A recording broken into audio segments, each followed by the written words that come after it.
Okay, well, good afternoon, everyone, and thanks for joining us today for what we this is sort of something that we call a flash webinar when something interesting happens, and we're certainly living in interesting times right now.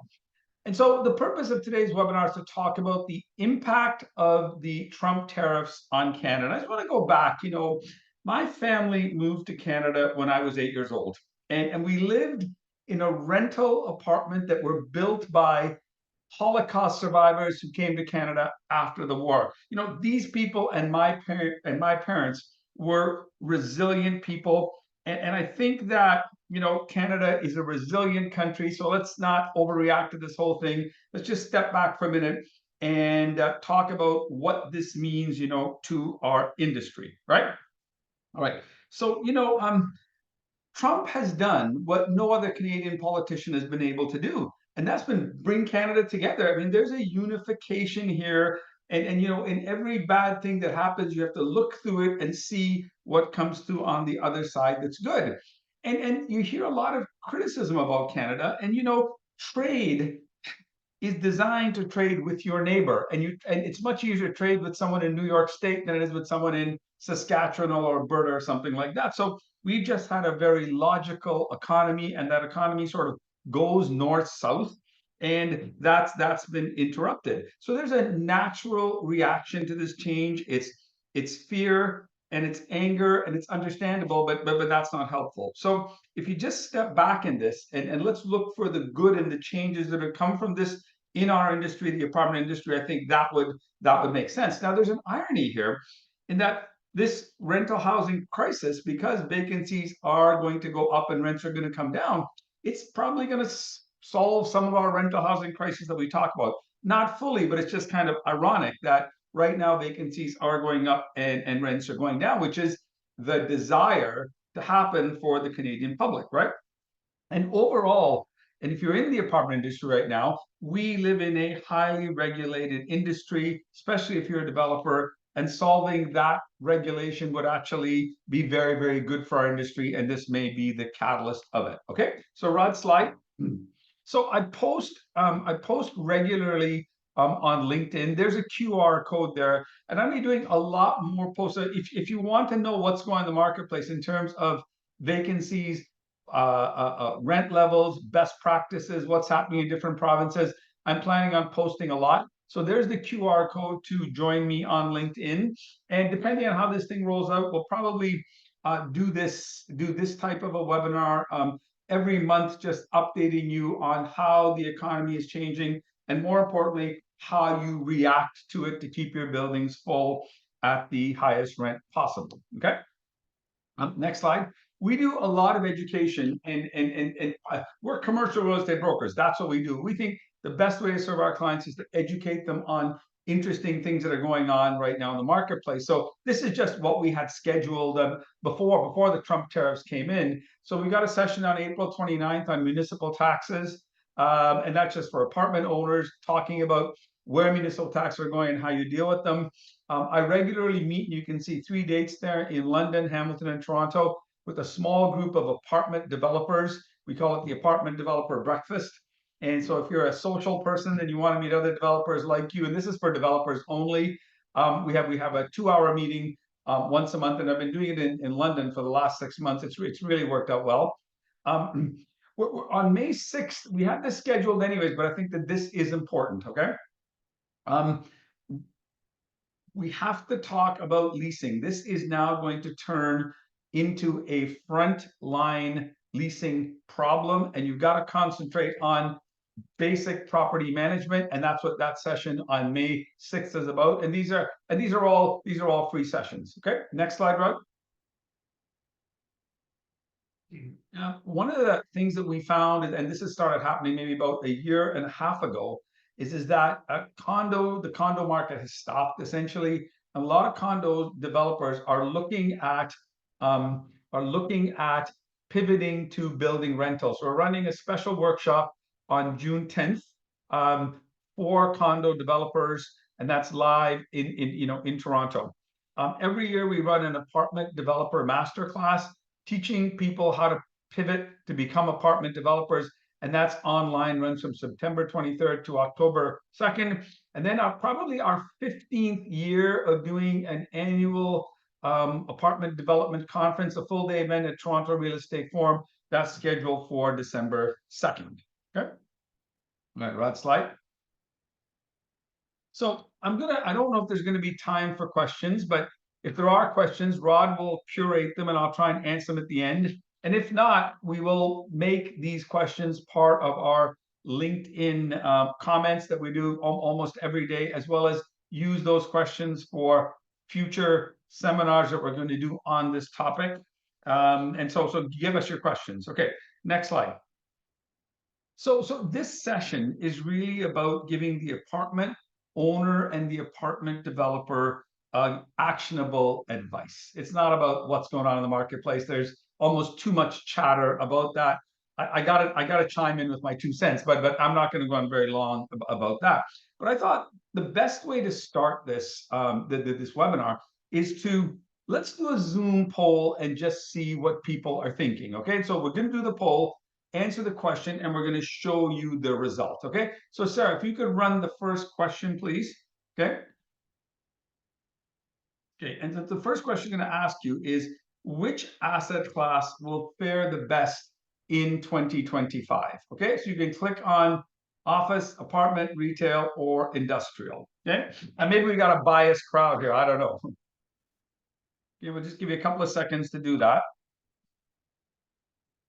Okay. All right. Okay, so let's end the poll and see what people think. Okay, and I think you will see the results here. Sarah, do they see the results? I can see them. Okay. All right. So, like, look, we've got a biased crowd here, all apartment people. But look, what makes apartments so good is their stability. This is not a sexy business. This is a meat and potatoes business, providing housing to regular folks. But apartments are known for their stability, and I think everybody knows that. So the apartment asset class will probably perform better than anybody else. Okay. Question number 2. What are the chances of a recession in 2025? Sarah, can you put that question up? Okay, so let's have you answer that. That's just a yes or a no. And I think that, it'll be interesting to see the results. All right. Okay. So let's end the poll now. Okay. So Sarah, so yeah, and I think everyone kind of thinks that there's going to be a recession or already in one, but we don't know the severity of that recession. So anyway, so if there is going to be a recession, then let's prepare for difficult times. If it's going to be worse than a recession, let's prepare for what I call scary times. And that's the whole purpose of today, is to prepare for what we think is coming. Okay. Question number 3. Okay. And this is almost a byproduct of things, but does the tariff environment help solve the rental housing crisis? Okay. I know it's just kind of ironic, but let's see what people think here. Does the tariff environment help solve the rental housing crisis? Okay. All right. Okay, let's end the poll. So the majority of people said no. People say to me, like, vacancies have already gone up. Okay, and I'm guessing that they have already doubled from very low numbers. So it went from, let's say, 1.5% to maybe 2.5%, or maybe to 3%, or went from in higher end buildings from 2.5% maybe to 5%. That's not a huge increase, but where do people go? It's not like they leave the country or leave the province. They just double up, probably more than anything else. Kids move back home, and things like that, right? Okay, so, question number 3 is an important question. Oh, no, sorry, question number 4, Sarah. Where are interest rates heading? What do you think? Are they going lower? Are they staying the same? Actually, we should have taken out staying the same, Sarah, because that's too easy one to say, right? Are they going higher or are they going lower? Okay, and that's a huge impact in our industry, because the number one cost that we have, right, is interest rates. Okay, I think we've got some consensus here. Let's end the poll. So everybody thinks interest rates are going lower. That's interesting. I wouldn't have thought it would have been this high. I think they're going lower, but I think they could go higher again if inflation takes off and then becomes a bit of a seesaw thing. Let's see what happens. But we're certainly going to talk about the impact of interest rates on apartment values and apartment cap rates. Okay. Okay. Question number 5. Do you think the tariff environment will be good for Canada in the long run? And that's really the key question here. We all know that there's going to be short-term pain, but the question is, as we look through this, do you see the tariffs being good for Canada in the long run? I think that's a really important question that we ask ourselves. Okay, and the poll, and you know what? That is a very interesting answer, that more than half of you think that it will be good for Canada in the long run. Well, if we do the right things and things we needed to do, and this is the catalyst for it, then I think it is important. Certainly, you know, Rod, I can think about me having a health event with my heart, right? Actually was a scary moment for me, but it actually turned out to be really good for me because it kind of smartened me up, and I made a lot of changes to my life that just have been massively positive.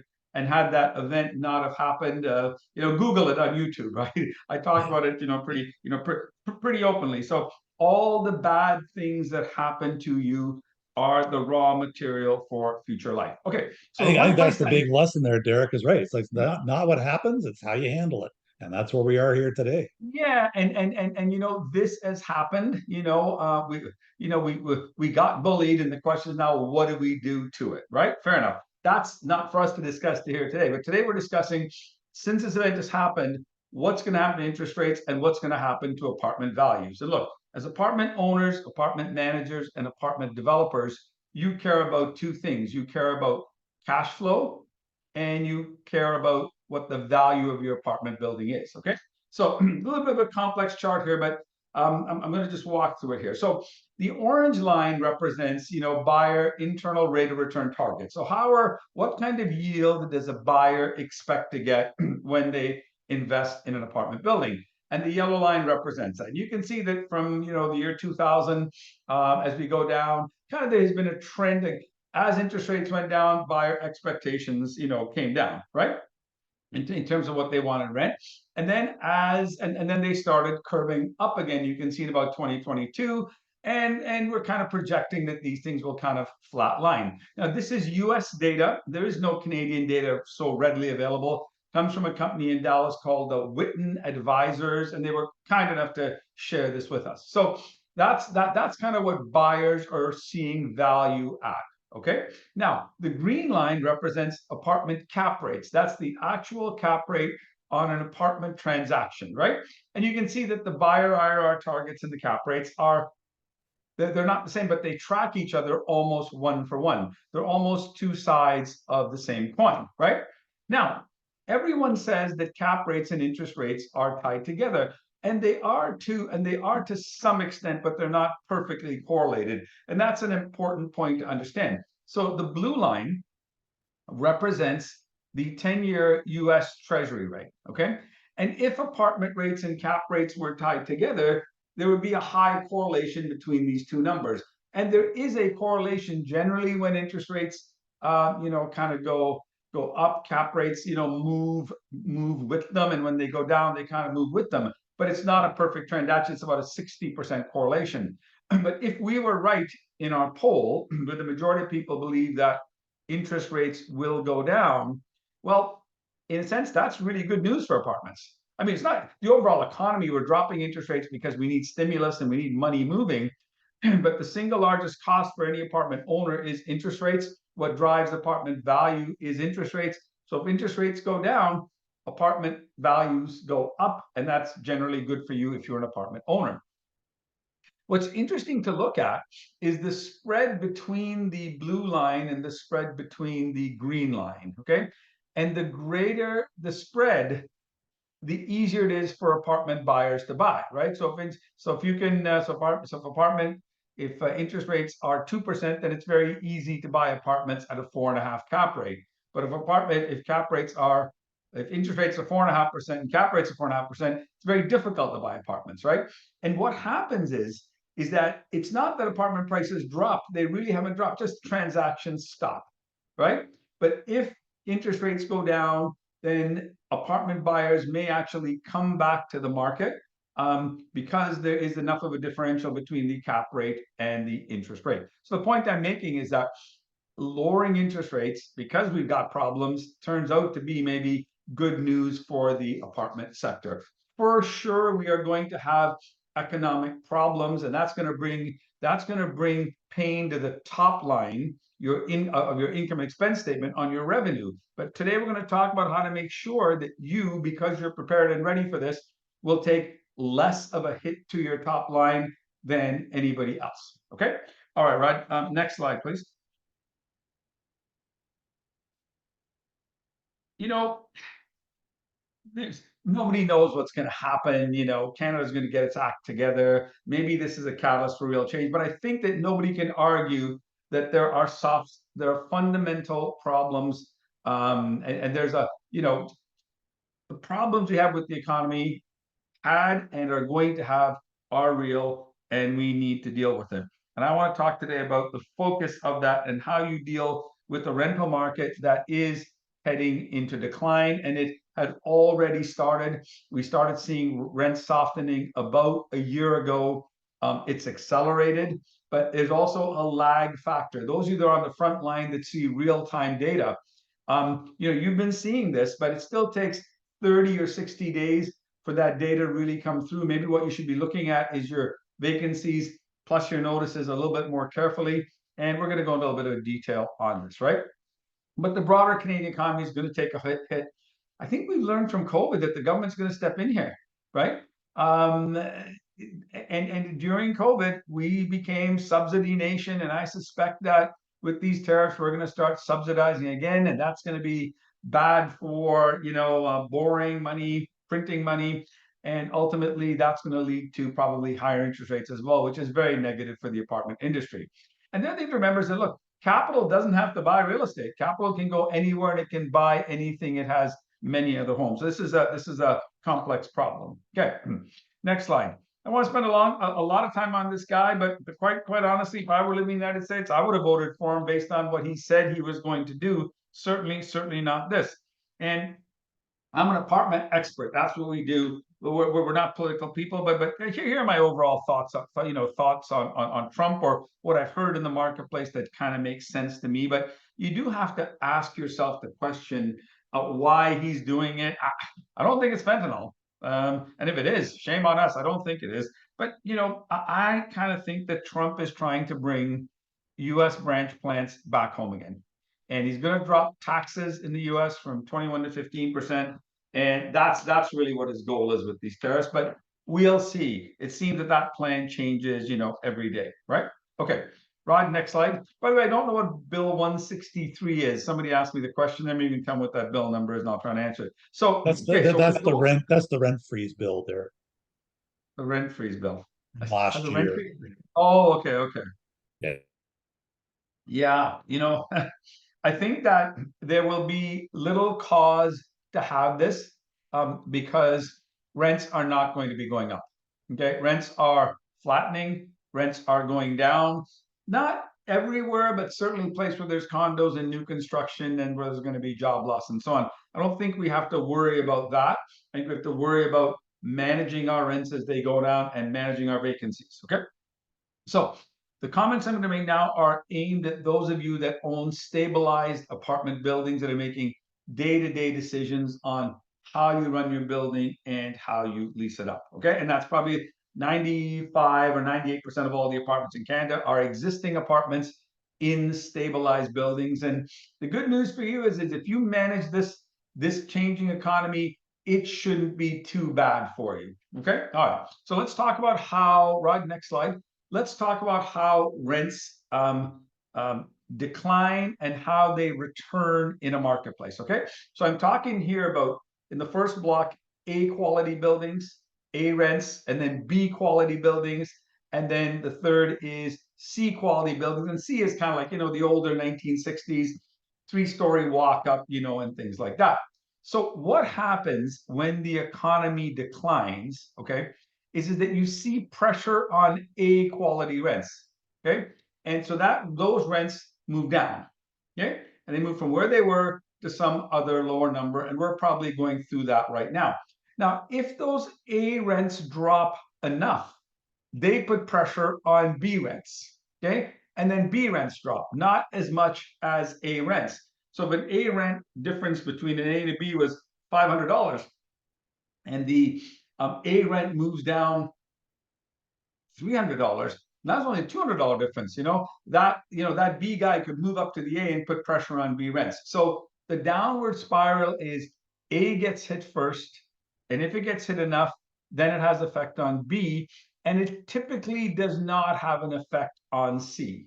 Okay, so interestingly enough, the C class rentals stay kind of the same. Maybe they experience some vacancies, some turnovers, and things like that. But basic housing for people who were shelter renters, not necessarily renter by choices, generally stay pretty full. Okay, so the cascading effects of rent is something that you should be thinking about, and how rents decline. And if rents are declining, do you want to be fighting to keep your rent high, or do you want to say, no, I'm going to get ahead of this thing? And my gut feel is, if you've got a large building, you maybe want to get ahead of this and start thinking about your renewals that are coming up and how that your current renter is sitting, because they're looking at the marketplace all the time, right? And it's such a transparent marketplace, and data is so readily available that your customer is looking around, and if that resident moves, it's going to cost you a lot of money, because you've got the turnover cost plus the vacancy cost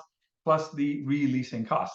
Now, when we come out of this, which we will, we don't know when, but we will come out of it, the opposite happens. A rents rocket up first. People feel confident, people have money, and sometimes they return to a higher level than where they were before. Okay, so A rents go down first, but they also come back first when we come out of the economic trouble that we're having. And then to some extent that happens with B rents as well. They go down less and then they come back up again, or maybe they go up a little bit higher, and C rents tend to stay where they are. So depending on where you are, you're going to have to react a little bit differently. If you've got a C rent building, I don't think you need to make a lot of changes. Just batten down the hatches and make sure everyone's doing what they're supposed to do, right? If you've got an A rent building, let's say you're in downtown Vancouver, or you're at Yonge and Eglinton in Toronto, where there's a lot of rentals being built, certainly a lot of condos being built, that's going to be a lot of pressure on A rents.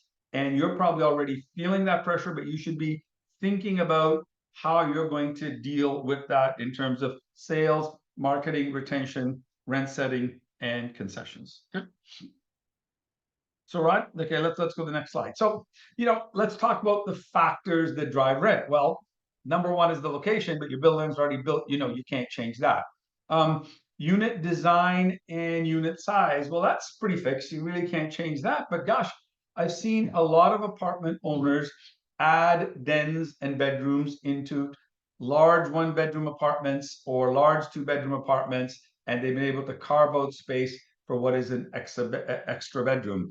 And I think that when you think about where vacancies are going to occur, they are going to occur in the smaller units with younger people, because those are the people that feel the most amount of pressure. So in an apartment building, if you've got 1,000 units, your bachelor apartments are going to suffer the most. They always do. And after the bachelors, then your one bedrooms will suffer the most, your two bedrooms will suffer less, and your three bedrooms won't suffer at all. Because practically speaking, you cannot share a studio or a bachelor apartment.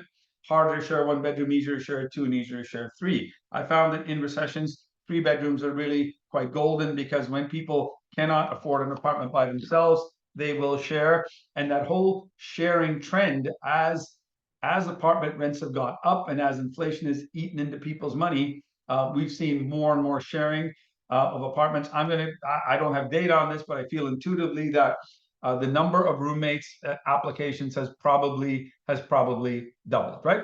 So the amenities are what they are. Make sure your building is lickety split, everything's clean, serviced, and so on. And your property management platform now, you've been able to, let's say, get away with a certain level of service and of leasing and resident retention. Well, as the market gets harder, you need to get better at this, or your competitor is going to get better at it. and that's going to impact you. So it's the economy. Like, it's the economy. This is going to affect your cash flow, and you need to get ahead of it. Now, we happen to be running a seminar. It's free, May 6th, on sharpening up your property management organization. Okay, Rod, if there's enough demand, we can move this up. Okay, maybe to April. Okay, just and we just go through the basics of how you fine tune your property management platform, and there's a QR code there that you can scan in and register for. Okay, but you're going to feel more pain in the studio apartments, and you're going to feel less pain in the 3-bedroom apartments. So keep that in mind as you're doing renewals. So if I go to renew my lease with someone living in a bachelor, I may be more flexible on doing something in the unit, or reducing the rent, or offering incentive, or negotiating with them than I would necessarily be on the 3-bedroom apartment. But there's a way higher chance of flight of that younger person in that smaller unit, in that small studio. I would also say that's probably true of 1-bedrooms, where there's a lot of condo competition. And there's no shortage of 1-bedrooms and 1-bedrooms and dens at $6 per foot in Toronto, right? But there's definitely going to be pressure there, because there's probably 20,000 condo units being turned over to 80 or 90% investors, and that's part of the problem, that we're getting supply at the time when we don't need it, right? But it's the economy, adjust to it. Okay. Now, it's interesting that over the years we have gone into apartment buildings and in declining markets, and I'm going to give this a name. I'm going to call this the Scary Time Success Program for apartment owners. And so what we're going to do is, if you're starting to feel the pressures of vacancies, if you're starting to feel the pressure of rents down, we'll come in and do an analysis for you and write for you an actionable plan. Think of it as sort of a checkup or a tune-up, for stabilizing your building's pricing, your marketing, your staffing. You might want to look at how you compensate your staff. Okay, because when the phone was ringing and people were coming in, it was relatively easy to stay full. That job of leasing apartments will get harder, right? And when it gets harder, your staff are going to have to work harder, work longer, and I think you should be motivated to just pay them more, and make them more aligned with how you are paid. Okay, all right, next slide.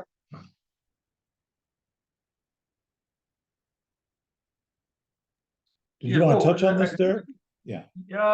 Yeah. Well, what am I missing here, Raj? Well, you wanted to launch the Scary Time Success Program and talk about that. Yeah. So basically, what we're saying is, sometimes getting an outsider's view on your property with an action plan. And we're not coming there to do gobs of. We're coming to say, look, we've come to your property. We're experts in what's right. Like, one of the things we're definitely going to do is to shop your building, and that is to have someone phone, someone email, someone visit, and write a report on what that sales experience was like. And look, most people, we've seen the orders for mystery shop in our company go way up, because people are finally saying, gosh, I got vacancies. What's happening on the shop floor? If you've got a problem on your shop floor, that's the easiest thing to fix. I'm not saying you do. We've got a marketing problem, right? We've got an affordability problem. We've got an affordability problem, but are you doing the best you can to sell and market your building in a marketplace that's declining? Okay. All right. Okay. So Dave Price is our director of sales, and we're doing these reports already for our clients. And we are just noticing that people are paying more attention to their front line.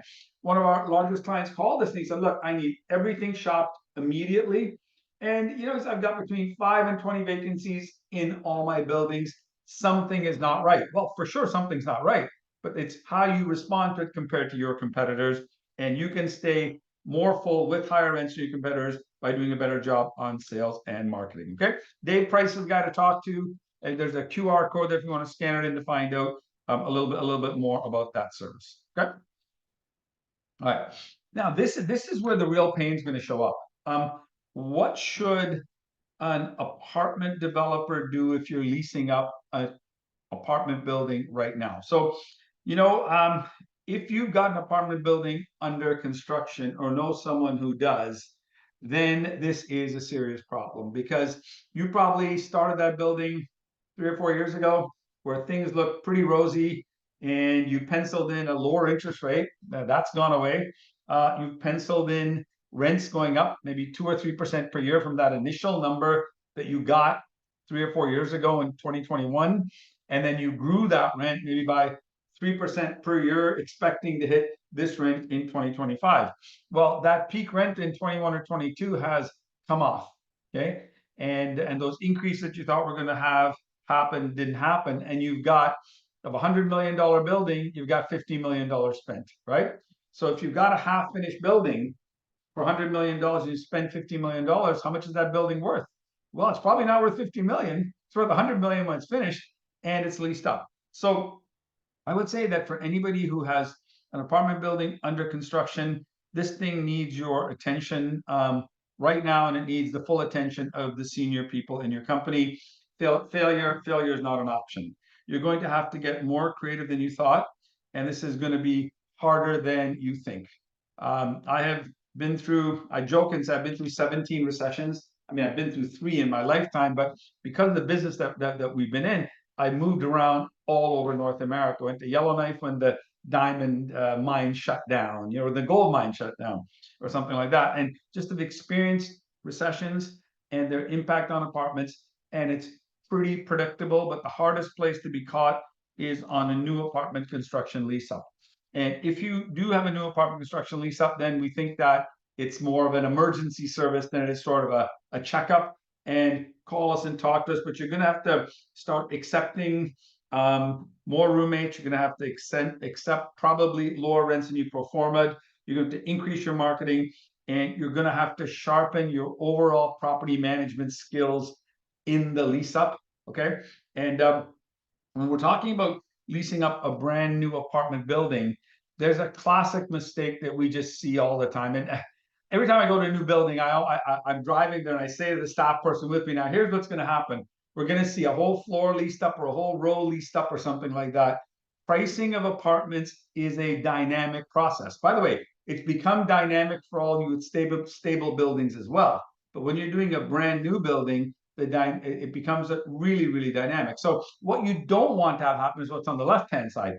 All the first, second, and third floor units have been leased up. And so what I can tell just from looking at that is you've priced your view premiums wrong. Okay. You think that those views of the lake or the view of the river or the forest is more valuable. No, the renter is telling you it's not, because they've just rented on floor 1, 2, and 3, and 4 only. Or sometimes you see a vertical, the whole 07 row leases up right away. You price those wrong. So you've got to watch this very carefully, and particularly in challenging times now, because you're maybe adjusting your prices down and you're trying to get a checkerboard. So what you want to get is on the right hand side is a checkerboard, some on the ground floor, some on the top floor, some in 07, some in 01, and things like that. And there's just a picture of a checkerboard there to remind you of that. Okay. I don't know the number of apartment buildings that there are in Canada that are going to be receiving certificate of occupancy this year, but it's a pretty high number. Okay. It's going to be between 100 and 200 buildings, and a whole bunch of things have sort of, gone wrong here. But you need to focus on this, and it's going to take a little bit longer and things like that to do. Now, one of the challenges you have in a new building is, let's say there are no competitors, right? If you go to the next slide, there are no competitors, right? You've got to determine what the market rent is, and so you open up in the first weekend and you rent 10 apartments. So the question I ask is that good or is that bad? And the answer is, I don't know if that's good or bad, because I don't know how many people have come in, right? So what I want to look at is the closing ratio. How many people, let's say 60 appointments were booked, whether they came from the internet or from the telephone. Typically 80% show up. So 50 people walk in your door.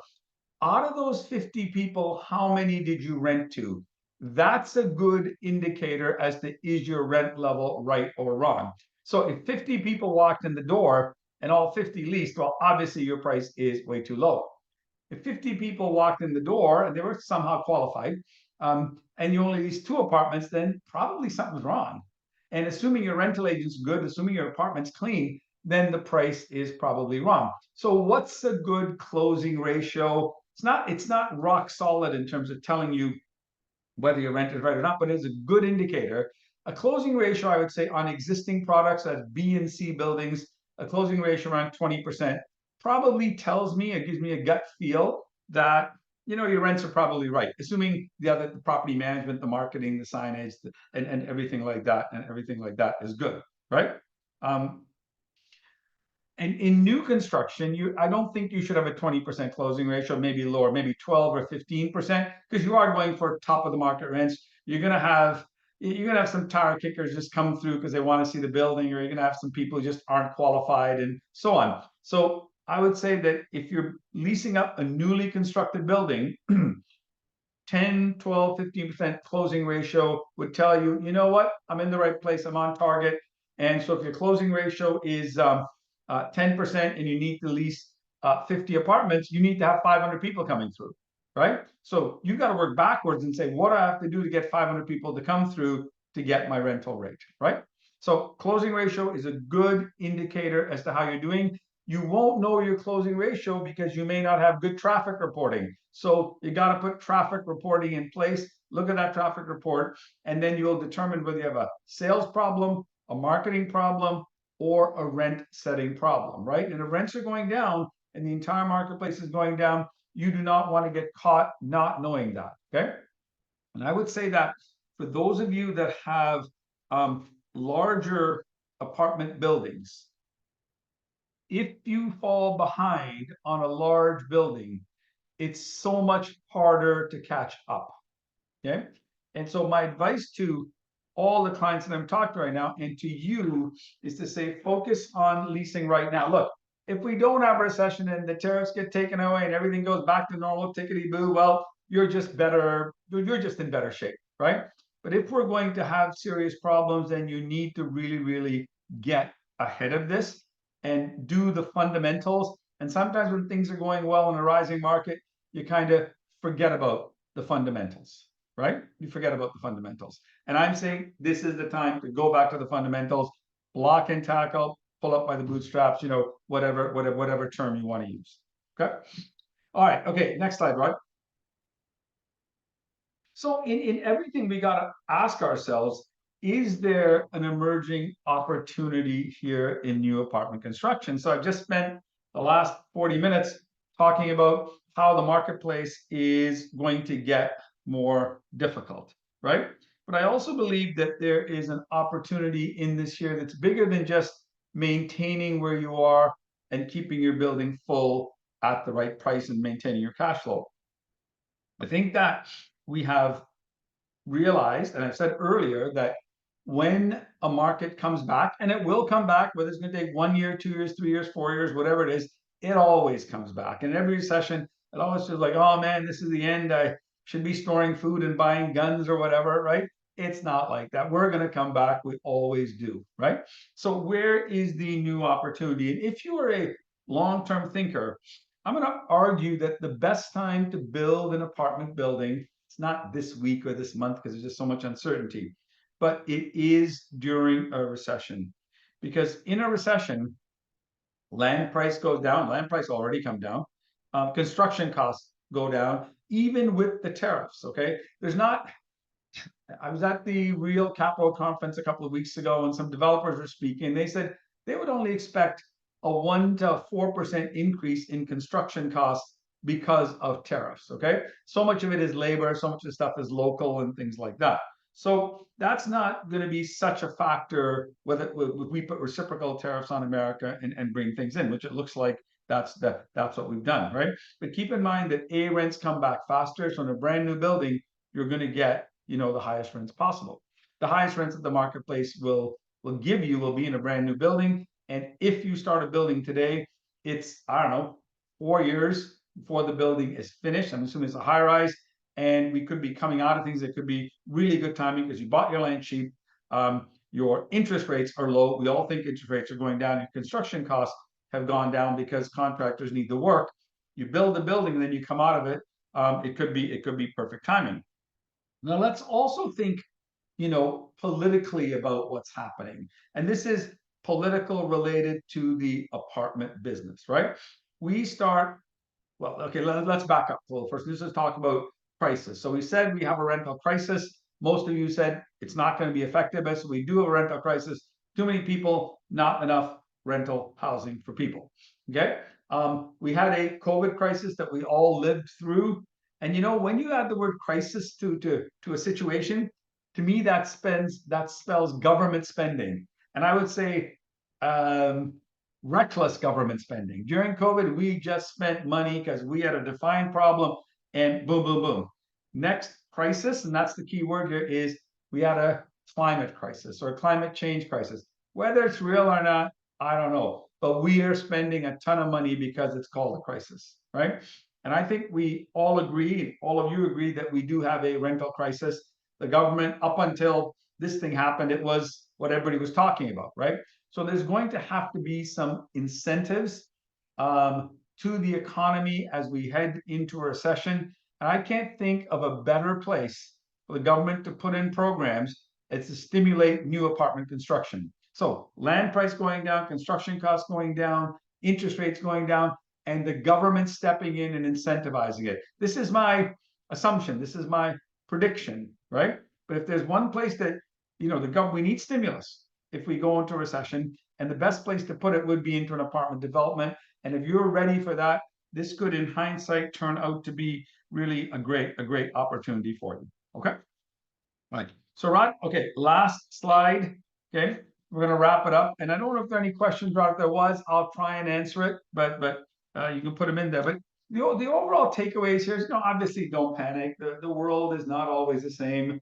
That all of you have been through, most of you probably who are over 40 or maybe an age like that have been through some sort of recession. And you understand that, it goes up and it goes down. My real strong advice here is don't let vacancies get out of control. Just pay attention to this now. Let me give you an analogy. Two families are driving and they're driving in the cars, one following the other, from Toronto to Ottawa. Okay? And they're going along. One family stops for the kids to go to the bathroom, and they stop for 10 minutes. It takes them more than an hour or 2 hours to catch up to that family that they fell behind on. You see the point I'm making? If you get behind on your leasing or on your resident retention, it's going to take you a long time to catch up. So that's my point number 2. Don't let vacancies get out of control. Number 3, I think you expect to see apartment development initiatives coming. I think they were coming anyways. There's been lots of talk and lots of task forces, lots of recommendations on what to do. And I think that this coming economic problem we're going to have is going to facilitate that. So, it might make sense to go into the ground now when things are cheaper. Okay, Rod, last slide. I'm going to give you a couple of resources here for you to just put them on earlier. Come to our session on May 6th, and maybe we move that up a little bit. How do you prepare your frontline property management organization, whether you're an owner of a building or a third-party manager? It's going to get tougher. What do you have to do? It's doing all the things you're doing, but doing them better, paying more attention, looking at traffic reporting, and so on. If you've got real concerns about what's happening, we'll come in and do an audit for you. And we've been doing these audits for many years for our clients, but I think it's time that we formalize it and turn it into something we can just come in and do very quickly for you. Okay, it's going to be okay. You happen to be in the best asset class. Your biggest cost, the cost of money, is probably going down, right? And Rod, I think that pretty much wraps it. Okay. Yep, and we have no outstanding questions. Yeah, no. I probably talked too fast. Yeah. Well, all good. A couple of people wanted you to talk a little bit about outside of the apartment world, but I know that you're the apartment expert, not the political expert. But no other questions. That I look. I've been watching too much news and reading too much about this. Right? There's a million opinions out there, but I think that a couple of friends of mine are really bent out of shape on this. Fair enough, in terms of what's happening. They feel a betrayal. And I think we probably all do. But the point is, that's all outside what we can do. Fair enough? Let's just tend to our corner of the garden, right? And our corner of the garden and the business that we're in is the apartment business. And cash flow and value preservation is at the heart of what we do, right? Whether we own the building or work for someone that owns the building or serve someone who owns the building. So the best way to do that is to preserve your income. That is the lifeblood of your business, and that's really what we want to talk about to people here. This isn't difficult, but it's a little bit like Rod getting in shape or exercising. Sort of have to do it every day, right? And there's nothing complicated about it, but you got to show up and you got to do it. And this is not going to be hard if you get ahead of this. If you fall behind on a big building, then it just gets very hard to do. Okay, and catching up gets really hard with that analogy I gave you of the two families driving. Don't let it get out of control. If you do have a new building or know someone has a new building, this will get harder, but it's doable. And you know, you can't change the market rent. Okay, and if the market rent is going down, then I think you just need to realize that it is going down. And certainly we're seeing already that if you talk to someone who has a portfolio of 1,000 units and a third of it is new construction, top of the market rents, that person will already tell you today that their vacancy rate in their A apartments or their A plus apartments is probably double of what it is of their more affordable apartments. Okay, so it's going to be good.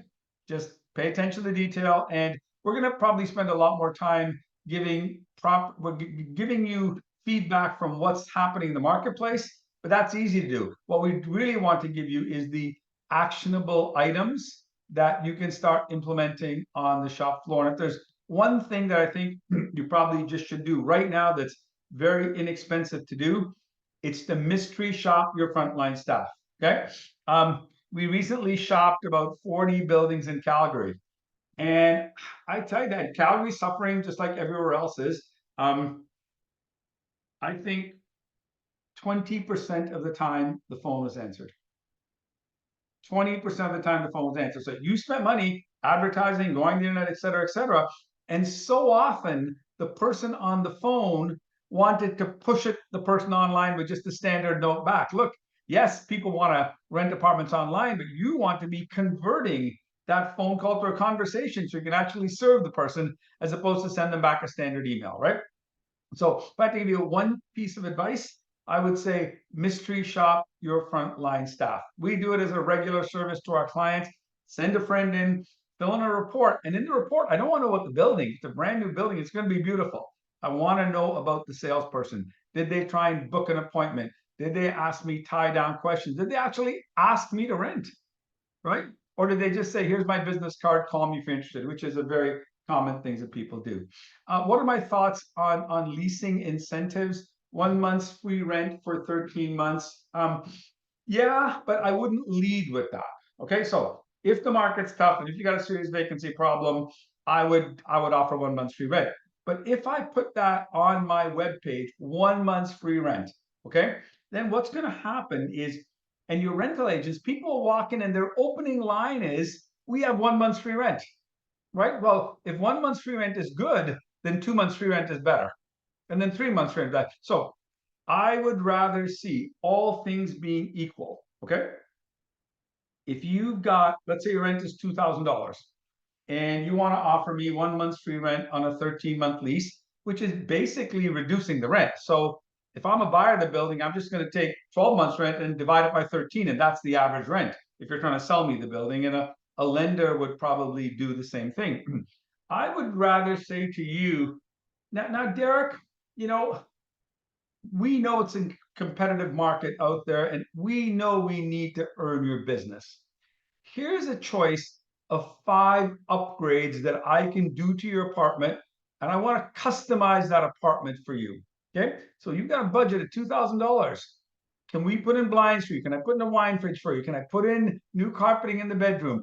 And we can give you some choice and some color and some options to personalize it for you. Now I move in and you've given me, vertical blinds or something like that, mechanical blinds on the big windows. Well, fine, good, I got it.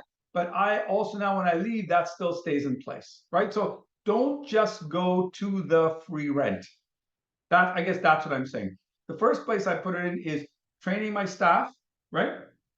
Um, would be probably the very first thing I do. It's cheap, it's easy, and nobody is trying that hard. You just want to try harder. I would probably change the compensation of my staff, okay, to make them more sensitive to what you need. Okay. Then I would look at my signage. Signage, you do great signage, you pay for it once, it works forever. Right. And so, yeah. But I would say that the easiest thing to fix up is the human resources and things like that. Okay. Angie Hayes, sure, we absolutely use you for mystery shopping. We're actually gonna need a lot of those because we got a whole bunch of those orders coming in right now. Right. Perhaps a follow-up seminar on the 21st when GOC's yeah, okay, retaliatory takes effect. I'm gonna try and kind of stay out of the politics of this. As to, I got my own opinions, right? As I said earlier, if I were an American, I would have voted for Trump. A lot of the things he did rang with me. Certainly not this, right? So, but we'll watch everything, and we're gonna just continue to just keep giving you information and strategies on how you deal with it as it goes. It's not going to be as bad for our industry as it could be for other industries. Okay, all right, Rod, I think that is a wrap. Okay, and we'll see you all sometime soon. And if you need some help, reach out to Dave Price, and we'd be happy to talk to you. Thank you very much for coming out.